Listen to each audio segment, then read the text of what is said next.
Cristina César Vieira, Presidente da Direção Executiva da HP.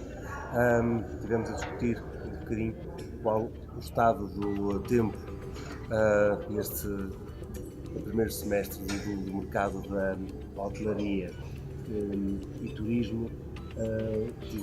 Tivemos um semestre que o tempo não ajudou tanto. Como é que isto impactou o mercado no turístico? Não conseguimos continuar a crescer a 2 dígitos. Devemos estar contentes por ser um consolidar de crescimento ou devemos olhar para estes números com algum sinal de menos otimismo? Bom, os sinais são otimistas, continuamos de facto a crescer, a consolidar sobretudo o preço, a taxa de ocupação na hotelaria, e falamos na hotelaria convencional, decresceu ligeiramente.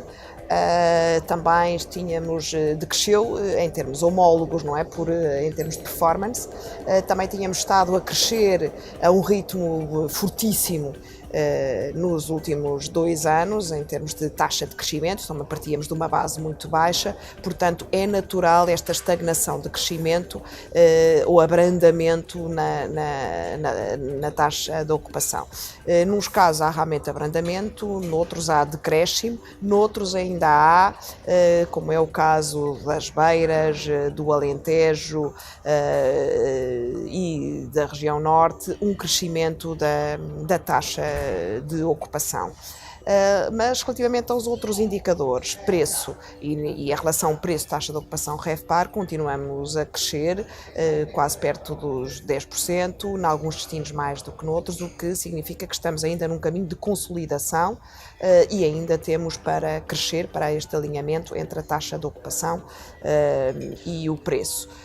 O primeiro semestre, ou enfim, os resultados consolidados na hotelaria até maio, como eu dizia, são bons, alguns sinais de preocupação em alguns mercados e, portanto, necessidade de uma compensação noutros mercados, algum abrandamento no mercado britânico, por exemplo, mas um crescimento também noutros mercados emissores que tem sido também representativo. Temos uma oferta aqui em Lisboa, continua a crescer, novos hotéis vêm ao mercado e há, portanto, uma preocupação de uma capacidade de processamento de passageiros no aeroporto de Lisboa que não crescem.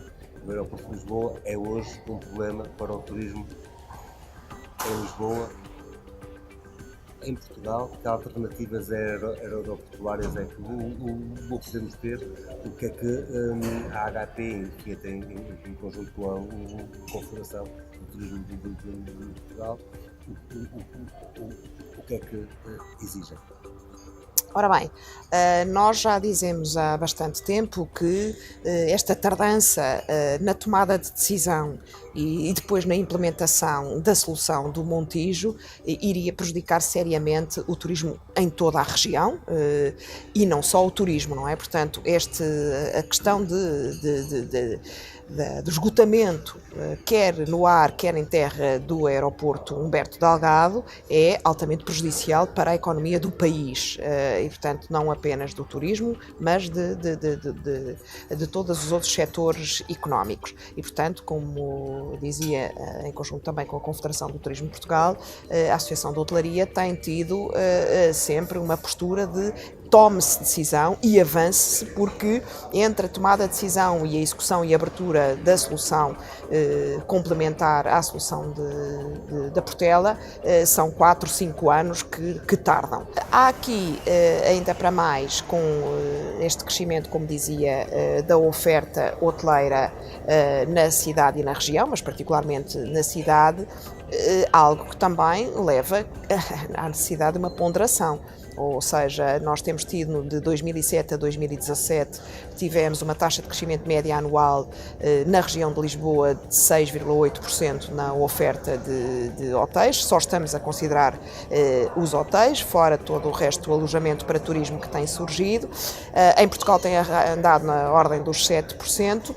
taxa de crescimento média anual. Portanto, mesmo admitindo um abrandamento para uma ordem de grandezas dos 4, 5%, em 4, 5 anos significa que, e com os que temos em pipeline neste momento, que vão ser descarregados em Lisboa qualquer coisa como 18 a 20% mais de quartos.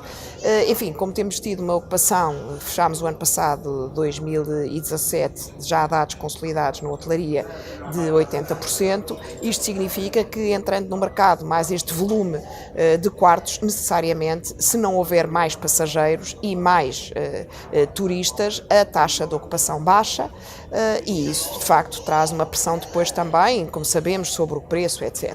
E portanto é evidente que para nós há uma preocupação acrescida em trazer mais turistas. Há uma outra questão que é o aumento da estada média, já que não podemos ter mais turistas, devemos ter um prolongamento da estada em Lisboa e na região toda de Lisboa. Isto é um desafio muito importante e muito interessante também para a cidade, como reter durante mais tempo os turistas e os hóspedes na hotelaria. Ou seja, a cidade e a região, sobretudo a região, deveria de facto posicionar-se para reter durante mais tempo os turistas, o que também coloca desafios à mobilidade, à capacidade de atração, a novos polos culturais, etc, etc, para que efetivamente, já que não teremos mais gente, que as pessoas fiquem de facto durante mais tempo. O desafio também de trazer eventos e congressos, incentivos, etc, à cidade é fundamental. Sabemos hoje que realmente estas novas tendências do leisure, portanto de business e leisure e o prolongamento da estada é de facto fundamental. Realmente por cada dia a mais que o turista fica no país é um dia mais de investimento. Portanto, esta pode ser uma forma importantíssima de compensar, também de, no fundo, esbater um pouco da carga do número de turistas pelo prolongamento da estada. Há aqui ainda bastante para trabalhar a esse nível. Agora, é urgentíssima a decisão do aeroporto e é urgentíssima a implementação do aeroporto, não apenas para o turismo e para a hotelaria da cidade, mas para a economia do país. O Algarve já foi a maior região do nosso turismo, nomeadamente em termos de número de dormidas, enfim, até mesmo de visibilidade. Lisboa já, portanto, ultrapassou e realmente o Algarve não tem acompanhado ao mesmo ritmo todo o crescimento do mercado do turismo do português. O que é que o Algarve está a precisar, e nomeadamente voltando também um bocadinho uma questão aérea, quando realmente o Algarve está muito refém das low cost, que cortam muitos voos no inverno. Como é que se ajuda o Algarve a ter as mesmas taxas de crescimento que o turismo português tem tido de 2 dígitos? Ora bem, o Algarve continua a ser, quer dizer, os 3 pilares do turismo nacional, não é? É evidente que Lisboa e Porto, como destinos urbanos, 3, 4, porque também temos a Madeira, não é? Lisboa e Porto tiveram uma dinâmica e um crescimento muito mais acelerado, porque também partiram de uma base distinta, não é? O Algarve já era, como dizia, um destino maduro, um destino já com uma imagem internacional muito forte e, portanto, também naturalmente estabiliza mais do que Lisboa e Porto em termos de performance comparada. O Algarve teve realmente um boom muito grande, fruto também, não só obviamente das qualidades intrínsecas que lhe reconhecemos, mas também da crise no Médio Oriente, da Primavera Árabe e, portanto, teve ali um boom expressivo por força também desta comparação com outros destinos e do desvio para o Algarve, tal como também foi para a Espanha, tal como foi também para a Itália, de alguns fluxos que iam para estes outros mercados. E, portanto, naturalmente, agora que estão a surgir novamente no radar o Egito, a Turquia e a Tunísia, particularmente estes, o Algarve também sente um natural abrandamento, embora, de facto, tenha uns mercados consolidados, que são sempre os mercados que o acompanham, digamos assim. É natural, havendo mais players, que também haja aqui uma redistribuição de fluxos. É evidente que a solução não é só uma e não é simplista, não é? A falência da Monarch, da Niki e da Air Berlin, todas da Sentada e todas muito importantes para o Algarve, e as rotas que faziam, e muitas delas, como era o caso da Monarch ponto a ponto, é de difícil substituição. Precisamente por isso a questão realmente do transporte aéreo é essencial e é necessário que haja um plano mais integrado para perceber como é que se distribuem estes fluxos ao longo do ano. Há pouco dizia-se que o Algarve não é um Algarve, há muitos Algarves, é verdade, é uma extensão territorial até bastante grande. Há de facto produto no Algarve que já está muito bem posicionado para determinados segmentos, outros que precisariam de algum refrescamento e algum realinhamento, caso por exemplo para o segmento de famílias, porque é necessário de facto encontrar outros pontos de atratividade, de retenção das famílias, até a própria oferta hoteleira estar preparada para outro tipo de procura. O facto do Algarve estar excluído das linhas de apoio do Portugal 2020 torna o acesso ao crédito bastante mais difícil e é tempo de facto de algum refrescamento de algum tipo de oferta para poder captar e reter e fidelizar um certo tipo de público. Portanto, há várias formas de olhar para o Algarve e a necessidade de facto também de dizer o Algarve é muito bom, é um produto, é um destino que na Europa tem de facto valores intrínsecos já muito reconhecidos e precisa, como qualquer outro destino, de continuar a ser promovido, tal como acontece até com as cidades de primeira linha e com destinos de primeira linha europeus. Portanto, não se pode sentar à sombra da bananeira, digamos assim. Há uma nova lei de alojamento local, acolheu algumas pretensões da HP, não acolheu outras. Qual é o balanço que faz? Ora bem, a nova lei do alojamento local, agora muito recente também, vem no sentido de procurar mitigar algumas questões que o alojamento local estava a levantar junto dos habitantes, junto do planeamento e da gestão das infraestruturas da cidade, sejam dos transportes, seja das recolhas de lixo, seja da vivência do cotidiano que é feita em alguns bairros.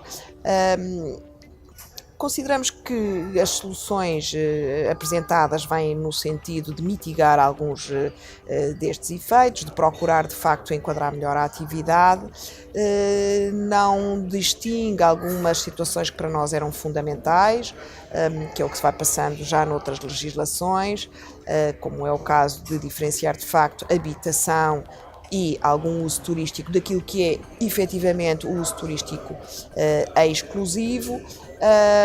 Traz aqui, devolve às câmaras municipais, confere às câmaras municipais maiores poderes de gestão no domínio desta realidade, não é? Portanto, que alojamento local e que volume é que deve ser tido em consideração.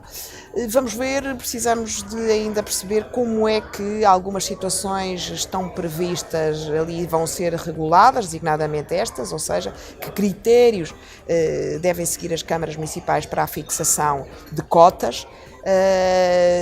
Algumas situações, a nosso ver, não estarão ainda muito bem ponderadas, a questão das queixas dos condóminos, etc. Vamos ver se isto não irá, de facto, aumentar alguma parte da conflituosidade em relações de vizinhança, digamos assim. Em termos gerais, alguns pontos, como dizia, merecem a nossa concordância, enfim, não apenas como setor hoteleiro, chamemos-lhe assim, mas porque a Associação de Hotelaria já vinha considerando que há aqui forças de tração oposta e de poluções difíceis de articular entre os residentes e o turista do alojamento local, embora o alojamento local também seja o que lá se considera é de facto muito grande, é muito diverso, não é? Temos desde os hostels aos quartos particulares, às moradias, a blocos de apartamentos, portanto, são realidades distintas e, em algum caso, a nosso ver, justificavam um tratamento distinto também.